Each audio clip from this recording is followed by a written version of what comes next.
नमस्कार साथियों, आज हम जानेंगे धन से लेकर के मोक्ष तक की प्राप्ति किस प्रकार से संभव है रुद्राभिषेक के माध्यम से। भगवान भोलेनाथ अपने नाम के अनुरूप बहुत भोले हैं।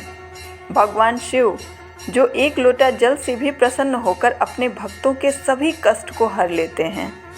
शिवलिंग पर जलाभिषेक करने से व्यक्ति की सारी मनोकामनाएं पूर्ण होती हैं। वहीं रुद्राभिषेक करने से व्यक्ति की कुंडली के पातक कर्म एवं महापातक भी जलकर भस्म हो जाते हैं। कहा जाता है कि भगवान शिव के पूजन से सभी देवताओं की पूजा स्वतः ही हो जाती है। हमारे शास्त्रों में विविध कामनाओं की पूर्ति के लिए रुद्राभिषेक के पूजन के निमित्त अनेक द्रव्यों तथा पूजन सामग्री को बताया गया है। विशेष अवसर पर या सोमवार, प्रदोष के दिन और महाशिवरात्रि आदि पर्व के दिनों में मंत्र, गोदुग्ध या अन्य दूध मिलाकर अथवा केवल दूध से भी अभिषेक किया जाता है। विशेष पूजा में दूध, दही, घृत, शहद और चीनी से अलग अलग अथवा सबको मिलाकर पंचामृत से भी जलाभिषेक किया जाता है। इस प्रकार विविध द्रव्यों से शिवलिंग का विधिवत अभिषेक करने पर अभीष्ट कामना की पूर्ति होती है।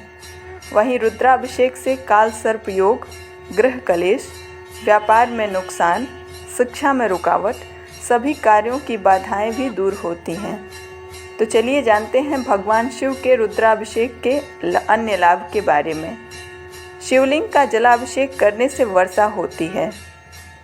कुशोदक अर्थात ऐसा जल जिसमें कुश की घास की पत्तियां छोड़ी गई हों और रुद्राभिषेक करें, इससे असाध्य रोगों से मुक्ति मिलती है।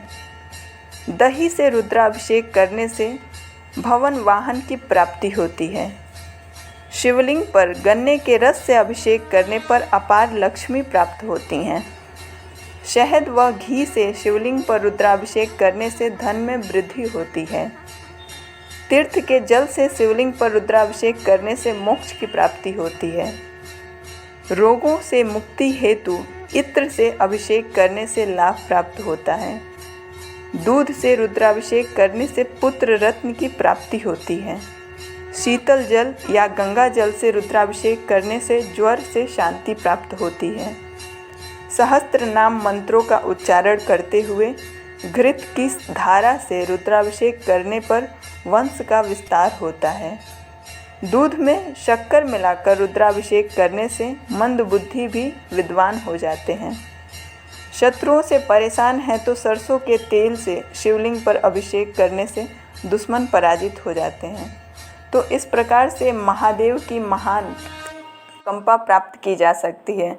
तो साथियों, आशा करते हैं कि आज की जानकारी आपके लिए उपयोगी सिद्ध होगी। धन्यवाद।